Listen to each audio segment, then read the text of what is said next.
오늘의 말씀은 이사야서 26장 3절 그리고 4절 말씀입니다.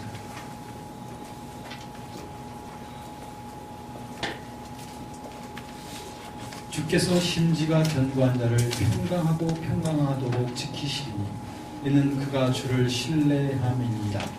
너희는 여호와를 영원히 신뢰하라. 주 여호와는 영원한 반석이심이로다. 아멘. 오늘 말씀의 주제는 완전한 평화에 대해서입니다. 우리 하나님께서는 우리 영혼이 먼저 잘 되기를 원하십니다. 영혼이 잘 된다고 하는 것은 하나님과 우리의 사이에 막힌담이 없이 그렇게 온전히 하나님과 형통한 영혼이 되어지는 것이죠. 그렇게 되어질 때에 하나님께서는 우리의 육체도 즐겁고 건강케 하여 주실 뿐 아니라 우리의 모든 범사의 일들이 다 주님 안에서 잘 되어지도록 되어집니다. 이 잘 되어진다고 하는 그 말은 내가 원하는 잘됨이라기보다는 우리 하나님께서 기뻐하시는 잘됨을 말하는 것이죠.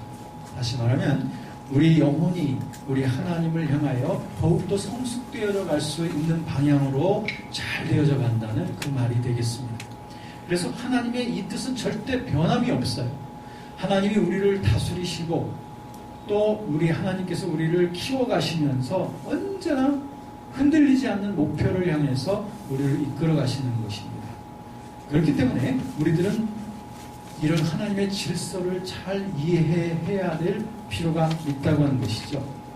그러므로 우리들이 그리스도 안에서 평강하고 그리고 형통하며 승리로운 삶을 살려면 우리에게 꼭 제거해야 될 것들이 있습니다. 그것이 무엇이냐면 우리의 영혼 속에 온갖 두려움과 또 근심 걱정과 그리고 여러 가지 죄책감이라든지 이런 것들이 늘 내 영혼 속에 장악하고 있으면 하나님과의 형통함이 되어지지 못해요. 다시 말하면 내 영혼이 잘 되지 못한다는 것이죠. 여러분, 내 영혼 속이 정말 한 길 우물속은 알아도 한 칩밖에 되지 않는 자기 사람 속을 모른다고 하는 그런 말도 있는데 어떻게 보면 자기의 영혼 속을 자기 자신이 모르는 것 같아요. 그러나 여러분들이 기도하시면서 또는 하나님의 말씀 가운데 자신을 비춰볼 수가 있어요. 그럴 때 내 영혼이 적나라하게 드러나게 되죠. 그럴 때 보면은 내 영혼 속에 온갖 종류의 죄가 또는 두려움과 걱정이나 이런 것들이 꽉 차 있다는 것을 볼 때가 있습니다. 이것은 하나님이 기뻐하시지 않는 상태인 것입니다. 그렇기 때문에 하나님과 형통한 삶을 살기 위해서는 먼저 내 영혼 속에 이러한 부분들이 주님 안에서 다 해결이 되어지고 다 정리가 되어져야 되는 것이 우선순위입니다. 그것이 먼저 되어지면 범사가 잘 되고 또 육체도 강건한 그러한 축복이 따라서 오게 될 수 있다는 것이죠. 그러므로 먼저 우리들은 이런 우리 속에 있는 여러 가지 종류의 두려움이라든지 또 무거운 마음의 짐들을 하나님 앞에 맡겨드려야 됩니다. 저는 하루에도 이 말씀을 아마 10번도 넘게 늘 묵상을 합니다. 베드로전서 5장 7절에 있는 말씀처럼 너의 염려를 다 주께 맡기라. 이는 그가 너희를 돌보시니라. 그 말씀이 얼마나 나를 평안하게 해주고 또 담대하게 해주는지 몰라요. 물론 그 말씀뿐만 아니지만 우리에게 평안함을 주는 그 하나님의 약속의 말씀들이 참으로 많이 있습니다만 오늘 베드로전서 5장 7절 말씀이 하나님께서 우리에게 주시는 말씀입니다.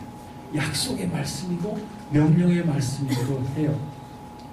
그러므로 우리는 이 말씀 속에서 우리의 모든 짐을 다 맡기라고 하시는 것은 하나님의 명령의 말씀입니다. 이 명령에 대해서 우리가 복종하게 되면 그리하면 이는 그가 너희를 돌보시리라. 이 말씀은 우리 하나님께서는 우리를 돌봐주시는 분이라. 우리를 돌봐주시니까 염려를 아껴버리면 됩니다. 이런 놀라운 말씀을 가지고 고백함을 통하여 늘 평안함을 얻곤 합니다. 여러분들이 저를 볼 때는 저 배 목사님은 아무 걱정도 없이 사시는 분 같아, 이렇게 보이시겠죠?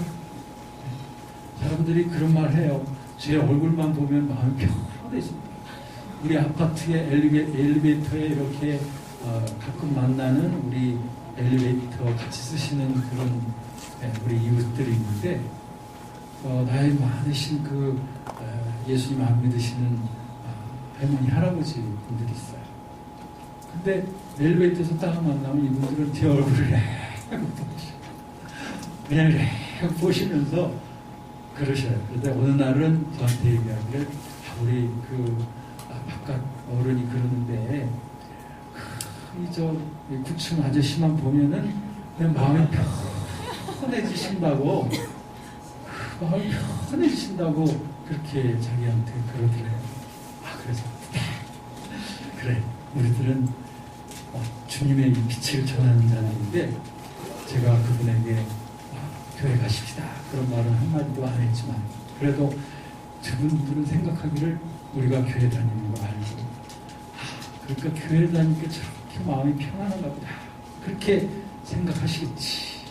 여기에 전도다, 이렇게 생각을 하면서 감사를 드리는데, 그런데 저라고 해서 걱정, 근심, 두려움이 없겠습니까? 그런데 저는 이 모든 짐들이 내 마음에 느껴지는 순간 그냥 주님 앞에 올려버립니다. 주님 앞에 그저 토스를 해버리는 거예요. 공이 날라오자마자 토스를 해서 하나님 앞에 올려버리는 거예요. 왜? 모든 짐을 맡겨버리라고 하시면 하나님의 명령입니다. 이 명령 앞에 복종만 하면 되는 거예요. 그러면 왜? 맡겨버리기만 하는 것이 내 의무입니다. 그러면 그가 너희를 돌봐주신다. 돌봐주시는 건 하나님의 의무인 줄로 믿습니다. 그러면 내가 해야 될 일만 하면 돼요. 나머지는 하나님이 하실 거예요. 그러면 염려, 근심, 걱정, 두려움 다 맡기라는 거예요. 다 맡겨버리는 것만 하면 주님은 다 돌봐주신다. 믿으십니까? 네. 그러면은 내 천자가 싹 펴지는 겁니다. 네. 그러면 평안한 가운데 우리가 이 세상을 복잡하고 혼란스럽고 뒤엉클어진 것 같은 세상을 살지만, 우리 하나님의 자녀들은, 하나님을 아빠, 아버지라고 부를 수 있는 저와 여러분들은 이 세상을 살되 세상 사람처럼 살지 아니하고 하늘나라의 아들, 딸처럼 살 수 있는 권세가 우리에게 있는 줄로 믿습니다.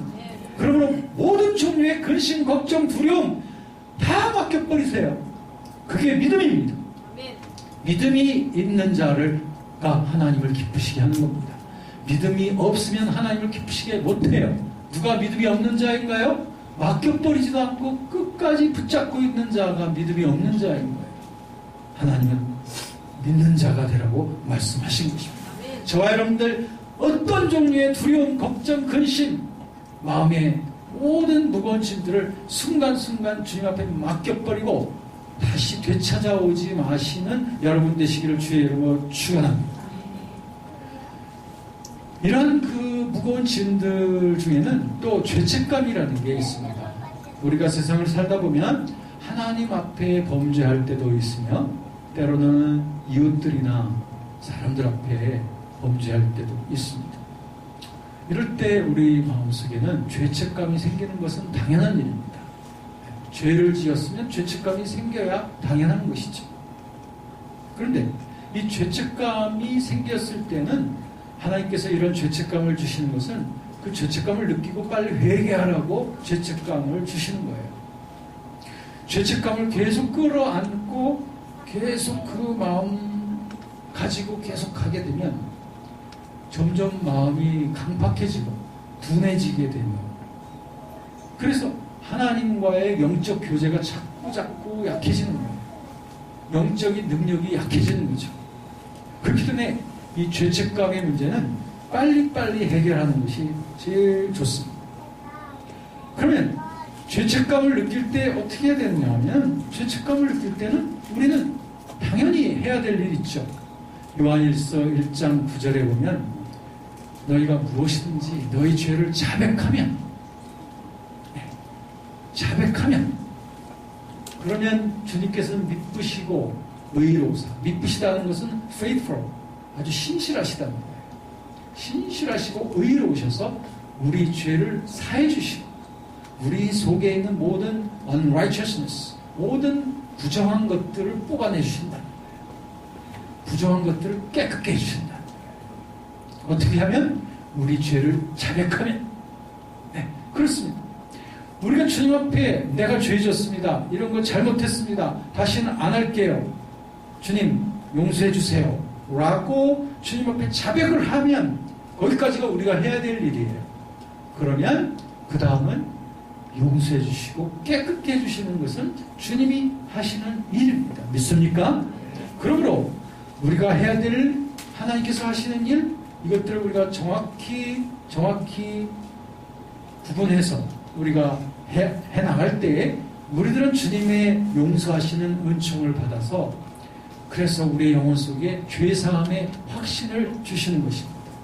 그렇게 되면 우리가 지은 죄를 자백하면 주님께서는 우리 죄를 사하신다고 했고 깨끗게 해주신다고 했으니 그것을 또 믿는 것입니다.